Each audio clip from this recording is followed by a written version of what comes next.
Olá, final de ano chegando e é sempre a mesma coisa. Em muitas igrejas, os pastores começam a lançar suas palavras proféticas para o próximo ano. É o ano da vitória, é o ano da prosperidade, é o ano da restituição e assim por diante.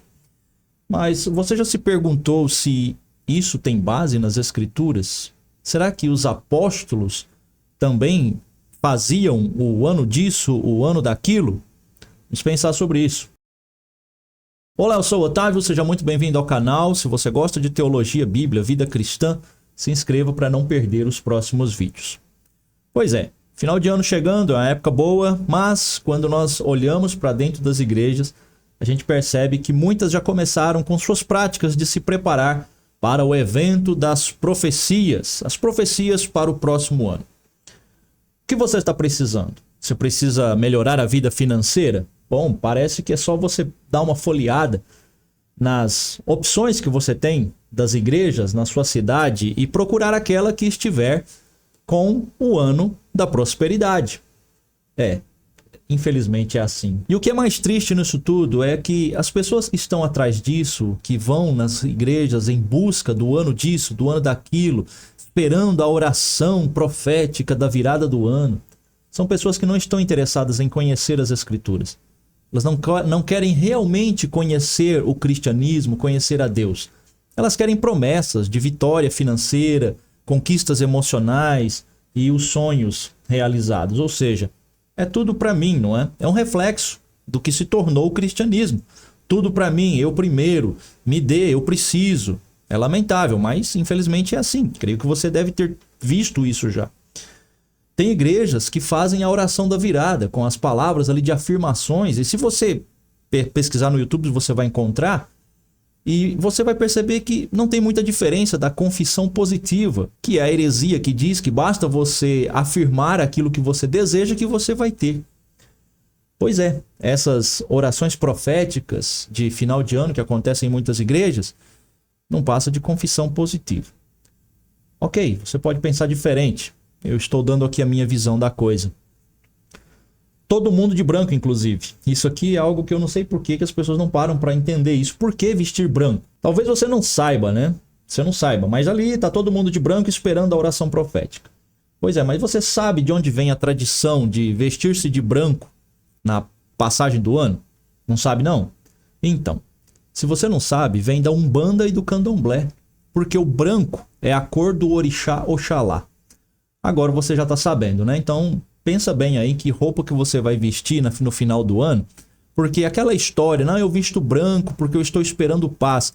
Só isso já é superstição, tá? Não tem cor nenhuma de roupa que você vai usar para virar o ano que vai mudar alguma coisa no seu destino ou no próximo ano. Então, isso não passa de superstição e crente deveria ficar longe dessas práticas. Você não vê na oração profética, o que eu acho interessante nessa virada do ano, você não vê orações do tipo: nós hoje, esse ano, vamos usar os dízimos e as ofertas para ajudar os necessitados da nossa cidade. Esse ano será o ano da luta contra o pecado, que nós vamos nos santificar, nós vamos buscar o Senhor. Esse ano será o ano do estudo bíblico, da dedicação à santidade. Você não vê. É sempre bênçãos para mim, o que Deus pode me dar. Esse é o ano que eu serei abençoado. Esse é o ano que vai acontecer a virada na minha vida. Pois é. E é por isso que as igrejas, esse tipo de igreja, estão cheias de gente, mas vazias de Jesus. É isso que nós temos visto. Essa é a realidade. Agora, para pensar o seguinte. O que a Bíblia fala a respeito dessas profecias, desses que se dizem profetas? O que a Bíblia fala sobre profecias? Bom, se a gente olhar para as Escrituras, você vai ver que é algo bem diferente do que a gente vê no meio evangélico. Que, aliás, tem um outro vídeo que eu fiz, eu vou deixar o link aqui em cima ou aí na descrição, onde eu falo que a igreja evangélica, na verdade, se tornou quase que um circo, não é? Se você quiser assistir, depois você assista. E esse negócio de profecias tá bem dentro ali do picadeiro. Pois é. Quando você olha para 1 Coríntios capítulo 14, verso 3, Paulo, falando ali sobre o dom de profecia, ele explica que o dom de profecia tem 3 propósitos que são muito claros no texto. é para edificação, exortação e consolação. Você não vê ali Paulo falando sobre promessas materiais ou para você receber uma profecia de sorte pessoal, de que Deus vai mudar o seu destino. Não tem isso. Essa é a primeira referência que nós temos aqui sobre profecias, então. Olha o que Paulo está falando. Tem nada ali de ano profético, de, sabe, será o ano da abundância, o ano da mudança, nada disso. Quando você vai para Jeremias 23, 16 ao 17, o Senhor está alertando o povo ali contra os falsos profetas. Por quê? Porque eles falavam do próprio coração. Não é muito parecido com o que nós temos visto hoje. E eles diziam para o povo o quê? Apenas aquilo que o povo queria ouvir. Vocês terão paz. Nenhum mal os alcançará. Leia lá depois para você ver, Jeremias. E o Senhor fala que esses profetas eram falsos profetas. Porque eles estavam falando aquilo que o povo queria ouvir e não aquilo que Deus estava mandando o povo ouvir. Aí eu te pergunto, essas orações proféticas de virada de ano, tem o que ali? Hã? Pois é, para pensar nisso. E depois vem pessoas nos comentários criticar o que eu estou falando. Mas é ou não é uma realidade? Deixa aí nos comentários o que você quiser. Tudo bem se quiser ficar bravo comigo, mas eu estou expondo aqui de coração aberto. É o que eu tenho visto.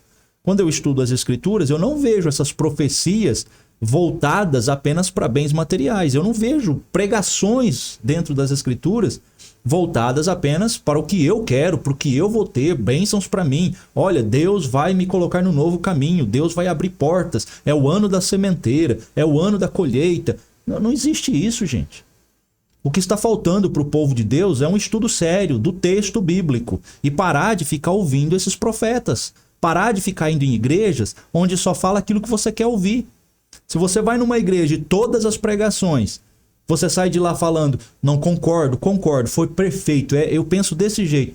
Se em todas as reuniões você sempre concorda, tem algo errado nessa igreja. É melhor você sair e ir para um lugar onde o Senhor fale diretamente com você, porque a palavra do Senhor, ela nos confronta o tempo inteiro. Ela nos confronta. Se não está confrontando o seu pecado, alguma coisa está errada. Não pense que é porque você é muito santo. Isso não existe. Não existe. Sempre nós seremos confrontados com a santidade de Deus, com a centralidade de Cristo nas Escrituras e assim por diante. Quando você vai para Mateus 6:33, Jesus está falando exatamente o oposto do que nós vemos em muitas pregações hoje, principalmente essas profecias. Jesus ensina que nós devemos buscar em primeiro lugar o reino de Deus e a sua justiça. E as outras coisas nos seriam acrescentadas. As coisas que ele falou ali no texto, inclusive. Não é qualquer coisa. Tudo mais que eu quero vai ser acrescentado. Não é isso que o texto diz. O Senhor está falando ali sobre vestir, comer, beber, as necessidades básicas. Se nós buscarmos o Senhor, Jesus está falando, essas coisas serão acrescentadas. E isso contrasta exatamente com essa busca por promessas materiais, concentrada sempre no que eu quero, no ego, no desejo, na vontade de ter. Parece que Deus é um servo, não é? Olha como as coisas invertem. Nós é que somos servos de Deus. Não somos nós que vamos ficar clamando a Deus para que Ele cumpra as nossas vontades. Precisamos repensar o que é o cristianismo. Precisamos repensar o que é a mensagem bíblica e voltar para as Escrituras. Quando você olha para os exemplos que nós temos no Novo Testamento, da pregação dos apóstolos, você vai ver que era uma pregação cristocêntrica. O que significa isso? É que todo o tema da pregação é voltada para a apresentação de Cristo, da sua obra, da sua glória. A mensagem apostólica apontava para Jesus, crucificado, ressuscitado, a volta do Senhor, a glória do Senhor. Você vai para 1 Coríntios capítulo 2, Paulo está declarando o que ali para aqueles irmãos, para a igreja? Olha, eu decidi não saber nada entre vocês, a não ser uma coisa, não é? Jesus Cristo, e este crucificado. Olha a visão de Paulo. A mesma visão você tem de Pedro, quando em Atos 4:12, ele diz que só há salvação em Cristo. Ele está apontando toda a sua mensagem para a pessoa de Jesus. Ou seja, as pregações que nós temos no Novo Testamento, elas não apontavam para riquezas, felicidades terrenas. Eles não estavam com isso em foco. O propósito da igreja não é apresentar bens materiais. O propósito da igreja é levar o evangelho para resgatar pessoas do inferno, para levar a mensagem do evangelho que salva. E essa mensagem só pode ser apresentada se Cristo for apresentado. Enquanto você fica nos cultos e fica falando de promessa disso, promessa daquilo, o ano da vitória, o ano da restituição, o ano, sabe? Cristo não está sendo anunciado, o pecado não está sendo corrigido, vidas não estão se santificando. Nós precisamos sim pregar Cristo, pregar arrependimento dos pecados, pregar a santidade, fidelidade às Escrituras, mesmo em meio às dificuldades, mesmo em meio às adversidades. Louvar a Deus mesmo quando tudo está dando errado. É isso que nós precisamos. E quando você contrasta essas pregações que nós temos no Novo Testamento dos Apóstolos com as pregações atuais, o que é que você vê? Que as pregações atuais estão sempre centradas em nós, nas nossas necessidades. E ainda usam textos fora do seu contexto para dizer que, olha, está na Bíblia. Promessas, por exemplo, de abundância material vão usar Malaquias 3:10. Claro, totalmente fora do contexto, sem a devida interpretação. Por isso eu sempre falo, como um aqui tem um detalhe, bom curso de teologia, porque está cheio de curso ruim por aí também. Como um bom curso de teologia ajuda você a compreender realmente o que nós temos dentro das Escrituras para não cair na lábia, na conversa desses que ficam interpretando textos fora do seu contexto para benefício pessoal, para projeção de si próprio. E aí a igreja está grande, mega igreja. Quem é o líder? É o apóstolo fulano, é o profeta não sei o quê, e assim por diante. Então, declarações de vitória, né, estão espalhadas o tempo todo. A ideia de uma vida sem sofrimento, e assim por diante. E qual é o resultado de tudo isso? Um evangelho diluído, totalmente desconectado das Escrituras, totalmente desconectado da verdade da vida cristã apresentada pelos apóstolos, né?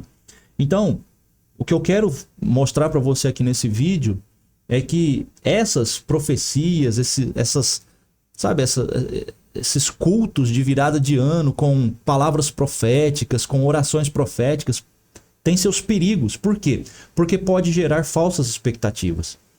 Porque você vai lá no culto, é o ano da prosperidade. E no meio do ano você perde o emprego.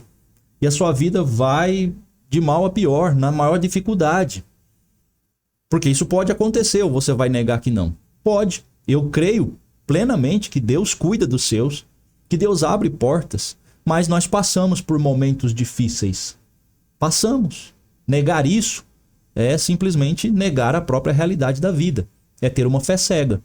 E Deus não pediu para que nós tivéssemos uma fé cega. Então você pode passar por uma enfermidade, por uma doença, pode perder o emprego. E quando essas profecias falham, muitas pessoas se decepcionam e acabam, inclusive, abandonando a fé.